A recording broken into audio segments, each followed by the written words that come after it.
శ్రీమద్భాగవతము శ్రీమద్భాగవత గ్రంథానికి నమస్కారం.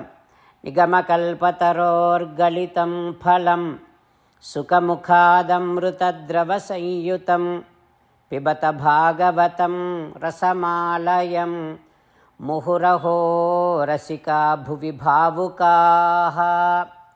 శ్రీసుఖయోగీంద్రుల వారికి నమస్కారం.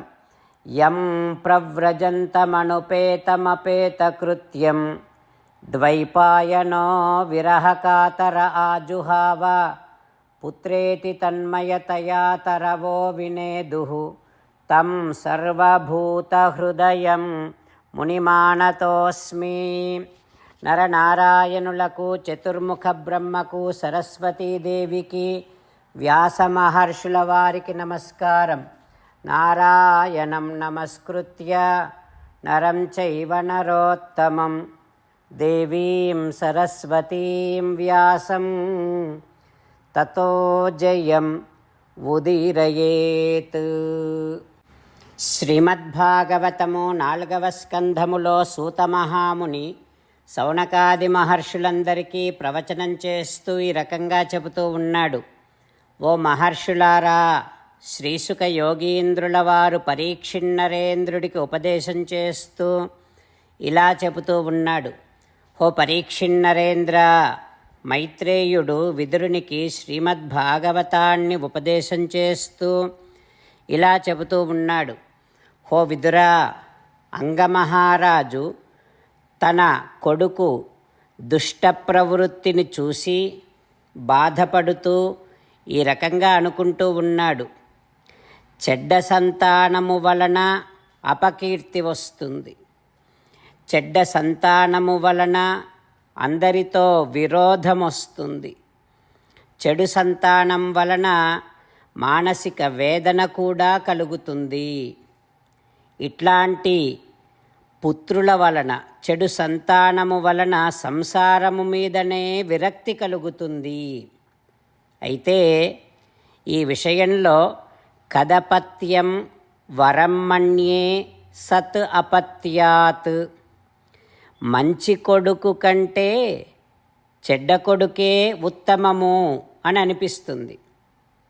ఎందుకంటే మంచి కొడుకు వలన బంధాలు పెరుగుతాయి. ఇక సంసారము మీద ఆసక్తి పెరుగుతుంది. కానీ చెడ్డ కొడుకు వలన బంధాల మీద, ఇంటి మీద, ఆస్తుల మీద విరక్తి కలుగుతుంది. అయితే బుద్ధిమంతుడైనటువంటి వాడు ఏం చేస్తాడు? చెడ్డ సంతానము వలన త్వరగా వైరాగ్యాన్ని పొందుతాడు. నేను కూడా అలాగే పొందాలి అని అంగమహారాజు అనుకొని ఇక నిద్ర కూడా పోకుండా అర్ధరాత్రి పూట ఆ ప్రక్కన పడుకున్నటువంటి భార్యను వదిలేసి, తన సకల ఐశ్వర్యాలను, భవనాలను వదిలేసి, రాజ్యాన్ని వదిలి ఎవ్వరికీ కనిపించకుండా నిశ్శబ్దంగా అరణ్యానికి వెళ్ళిపోయాడు అంగమహారాజు. అట్లా రాజుగారు వెళ్ళగానే ఇక ప్రజలు, పురోహితులు, మంత్రులు, మిత్రులు అందరికీ ఆ విషయము తెలవగానే రాజుగారి కోసం అంతటా వెతకటం మొదలుపెట్టారు. కానీ వారికెవ్వరికీ రాజుగారి జాడ తెలియలేదు. ఇక అందరూ నిరాశ చెంది వెనక్కి వచ్చి ఋషులందరికీ విజ్ఞాపన చేసుకున్నారు. ఏమని? శాస్త్రవోన్యవేదయన్. పాపం ప్రజలంతా కూడా అంగమహారాజు మీద ఉండేటటువంటి అభిమానముతో కన్నీరు కారుస్తూ ఋషులందరికీ విషయమంతా విన్నవించుకొని తక్షణ కర్తవ్యాన్ని నిర్ణయం చేయమని విజ్ఞాపన చేసుకున్నారు.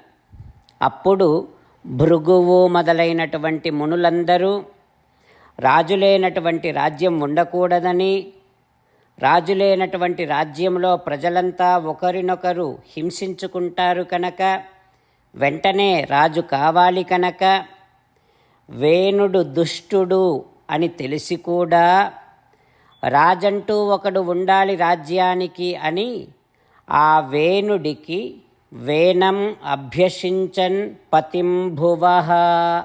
ఆ వేణుడికి వెంటనే రాజ్య పట్టాభిషేకం చేశారు అంటూ మైత్రేయుడు విదురునికి శ్రీమద్భాగవతాన్ని ఉపదేశం చేస్తూ ఉన్నాడు.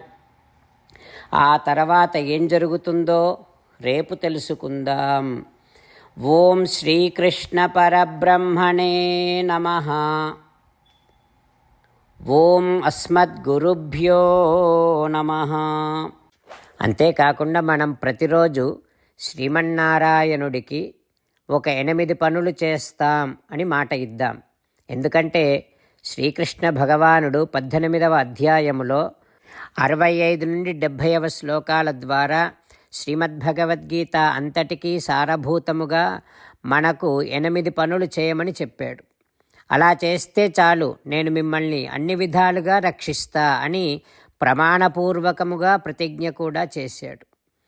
అందుకని శ్రీమద్భగవద్గీతను అంతటినీ విన్న తర్వాత అర్జునుడు కూడా చివరకు కరిష్యే వచనం తవ, కృష్ణ నువ్వు చెప్పినట్టే చేస్తా అని అన్నాడు. కనుకనే భగవానుడు అర్జునుడికి అన్ని విధాల విజయాన్ని అందించాడు. మనం కూడా ప్రతిరోజు శ్రీమన్నారాయణుడికి ఆ రకంగానే మాట ఇద్దాం. 8 పనులు చేస్తాం అని మనము మాట ఇస్తే అది అష్టాక్షరీ మహామంత్ర జపము చేసినటువంటి ఫలితాన్ని మనకు ప్రతిరోజు ఇస్తుంది. ఇట్లా మాట ఇవ్వటం కంటే గొప్ప పూజ, యజ్ఞము, తపస్సు మరొక్కటి లేనే లేదు. అందుకని నేను అంటూ ఉంటాను, మీరు మనస్సులో భావిస్తూ ఉండండి. ఈ రకంగా మనము మాట ఇస్తూ ఉంటే శ్రీకృష్ణ భగవానుడి ముఖారవిందములో కలిగేటటువంటి ఆనందాన్ని మనం ప్రతిరోజు దర్శిద్దాం, ఆస్వాదిద్దాం. జై శ్రీమన్నారాయణ. హో శ్రీమన్నారాయణ, నువ్వు చెయ్యమన్నట్టే నేను నిన్నే సంతతము ధ్యానము చేస్తూ ఉంటా. హో శ్రీమన్నారాయణ, నువ్వు చెప్పినట్టే నేను నీ భక్తుడిగానే ఉంటా. హో శ్రీమన్నారాయణ, నువ్వు చెయ్యమన్నట్టే నేను నా విధులను కర్తవ్యాలను నీ సేవగా నీ తృప్తి కోసమనే సక్రమంగా నిర్వర్తిస్తూ ఉంటా. హో శ్రీమన్నారాయణ, నువ్వు చెప్పినట్టే నేను నీవాడిని అనే మహావిశ్వాసముతో నీకే నమస్కరిస్తూ ఉంటా. హో శ్రీమన్నారాయణ, మామేకం శరణం వ్రజ, నన్ను ఒక్కడిని మాత్రమే శరణు వేడుకో అని నువ్వే అన్నావు కనుక నేను నిన్ను ఒక్కడిని మాత్రమే శరణు వేడుకుంటా. హో శ్రీమన్నారాయణ, మా శుచః, ఇక దుఃఖించకు అని నువ్వే నాకు భరోసా ఇస్తున్నావు కనుక నేను ఇక దుఃఖించను. హో శ్రీమన్నారాయణ, నువ్వు చెప్పినట్టే నువ్వు నా కోసమని అనుగ్రహించినటువంటి శ్రీమద్భగవద్గీతను ప్రతిరోజు కనీసము 1 శ్లోకాన్నైనా జ్ఞాపకం చేసుకుంటూ శ్రీమద్భగవద్గీతను అనుసంధానము చేస్తూ ఉంటా. హో శ్రీమన్నారాయణ, నువ్వు చెప్పినట్టే నువ్వందరి కోసమని చెప్పినటువంటి శ్రీమద్భగవద్గీతను తెలియని భక్తులందరికీ తెలియచేసే నా వంతు ప్రయత్నాన్ని నేను నిరంతరము కొనసాగిస్తూనే ఉంటా. హో శ్రీమన్నారాయణ, నేను నువ్వు చెప్పినట్టే చేస్తా, నీకు నచ్చినట్టే ప్రవర్తిస్తా, నీకోసమే పని చేస్తూ ఉంటా. కరిష్యే వచనం తవ. జై శ్రీమన్నారాయణ. భక్తులకు ప్రత్యేకమైనటువంటి విజ్ఞాపన. మీకు అన్ని విషయాలలో వెంటనే మంచి ఫలితాలు రావాలి అనంటే ప్రతిరోజు 1 నిమిషం వెచ్చించి నారాయణాస్త్రాన్ని చదవండి. ఇక మీకు తిరిగే ఉండదు. నారాయణాస్త్రాన్ని పొందడానికి మీరేం చేయాలంటే నారాయణాస్త్రం అనే వెబ్సైట్కి వెళ్ళి మీ పేరు, మీ ఈమెయిల్ ఇస్తే మీ ఈమెయిల్కి నారాయణాస్త్రం PDF వస్తుంది. అందులో ఒక రామాయణ శ్లోకం, ఒక గీతా శ్లోకం, ఒక విష్ణునామం ఉంటాయి. ఆ 3ంటిని కలిపి నారాయణాస్త్రం అంటాం. ప్రతి ఒక్కరికి వేరువేరు శ్లోకాలను ఇస్తున్నాం. ఆ రకంగా ఎవరి శ్లోకాన్ని వారు ప్రతిరోజు తప్పనిసరిగా చదవటం వలన ప్రతిరోజు ప్రతి 24,000 భక్తులతో ఒకసారి సంపూర్ణ రామాయణ పారాయణ, 33 సార్లు శ్రీమద్ భగవద్గీత పారాయణ, 24 సార్లు శ్రీ విష్ణు సహస్రనామ స్తోత్ర పారాయణ జరుగుతుంది. ప్రతి ఒక్కరికి అంతటి విశేష ఫలితము ప్రతిరోజు లభిస్తుంది. అందుకని మీరు, మీ కుటుంబ సభ్యులు అందరూ ఒక్కొక్కరు ఒక్కొక్క నారాయణాస్త్రాన్ని వెంటనే పొందండి. జై శ్రీమన్నారాయణ.